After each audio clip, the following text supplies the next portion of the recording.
Lights, camera, action. We all attended, Priscilla, myself, and Marie attended a convocation in Columbia at Journey United Methodist Church. And the title of the convocation was Lights, Camera, Action. And the light refers to being seen and present, shining the gospel clearly online and on the ground. The camera refers to the mission and the vision where we are pointing our lens, and how do we focus our discipleship and community impact. Action refers to engaging, equipping, and expanding. Did any of you all read the January issue of the Advocate? If you did, you saw where the bishop talked about something new. Yes. Now that was the focus of the Advocate, of the convocation. He said, God is the same. The mission is the same. But we have to do something new. We have to do something. You can't do the same old things you've been doing all before. Come on. Because ain't nobody want to do the same thing and go to be coming into your church. You got to go out there and get them. Amen. You have been doing your revivals the same way. We come in on the service the same way on Sundays. You come in. The church is not these four walls. That's right. You got to get outside the four walls. Reverend George Ashford, which is the pastor at Journey United Methodist Church, he took a church from 35 members to over 1,000. Yep. They didn't just do it in the four walls. They said on some Saturdays they just got out on the yard and did things. People started coming and seeing them doing things on the yard. That's how they got members. Now, when they were on the yard, they had a DJ and they were out there dancing. And they had snacks. Now, And they had different themes each time. when we walked up on the yard, we had a tailgate party. The bishop's wife said to us, she came up to me because I told her, ain't nobody gonna know my first name. Everybody gonna call me Hudson. So the bishop's wife came in, she said, what's your name? I said, Hudson. Don't you just see my name there? So for some reason, they decided they would sit with me and Priscilla and Marie. And so he asked us about our ministries of our churches. And we told him about some of the things we were doing. And he said, well, how are the members supporting your ministries? That was something I tried not to answer. I did try not to answer that. Because when we have things that trustees put on a wonderful program out here on the churchyard, how many of our members came to support that ministry? People have to see us. If they don't see us, they're not coming. We have to come.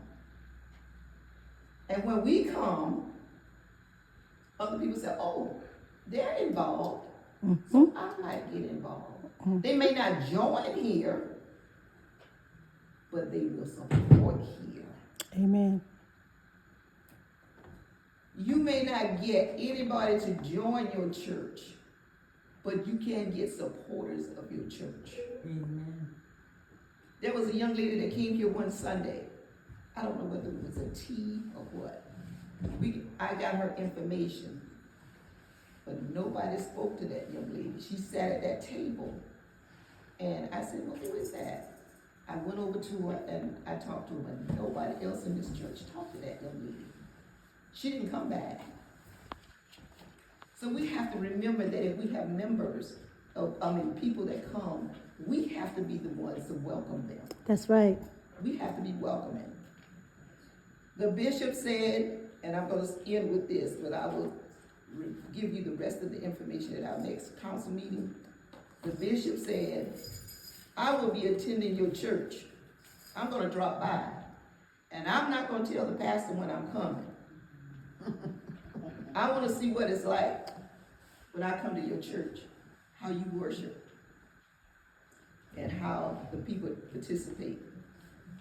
Priscilla said every Sunday, y'all should know that we stand up on the hymns, we stand up when they call to worship, we stand up for the litany, we stand up for the hymn of praise, we stand up for these things. Why are we still sitting down? And somebody gotta tell us to stand up. Amen. We know these things, we've been doing them for years. But we still sit down. But now if the bishop should walk in and he see us sitting down, when the candle is lit, you need to be standing up. Now somebody tell us to stand up. Those of you that are able to stand. If the bishop show up here one Sunday, he said he's not gonna come up to the pulpit, come in and go to the pulpit. He's just gonna come and sit in the congregation.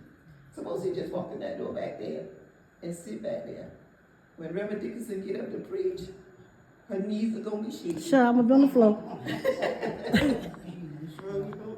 And Reverend Dickinson always said, I need to look like a pastor. What does a pastor look like? A pastor look like a human being. If she comes in and her feet are hurting and she needs to wear a pair of sneakers, she needs to preach in sneakers. Yes.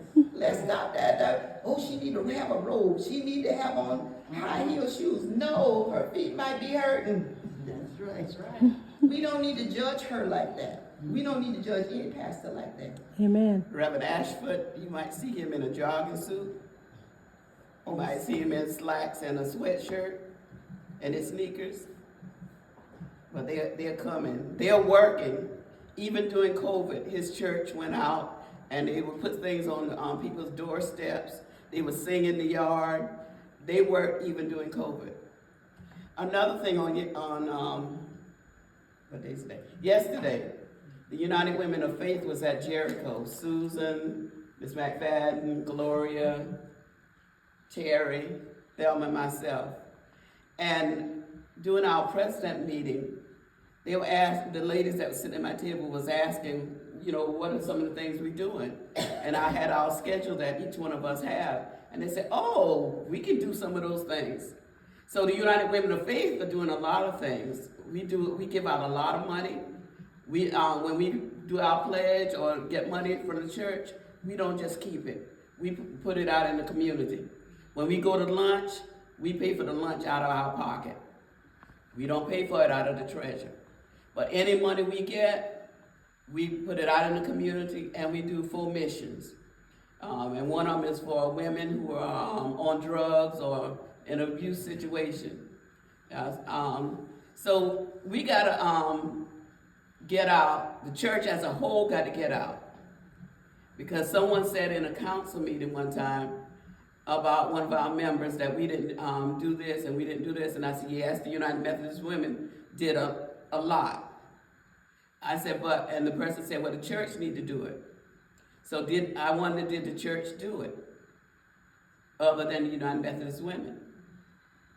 So we got to stop talking about the church and be the church. Thank you. The church is not the building. We are the church. That's it. So we got to do it. And I had a good time. The bishop's wife said she wanted to learn how to do the lecture slide. So we had her out there doing the lecture slide. And the next thing I know, she was out there on the cha-cha slide. And she tried to get the bishop out there. Bishop told me he wasn't embarrassed himself. The Cupid shuffle, okay. He said he'll wait until the Michael Jackson come up and he was going to show us his moves, but Michael Jackson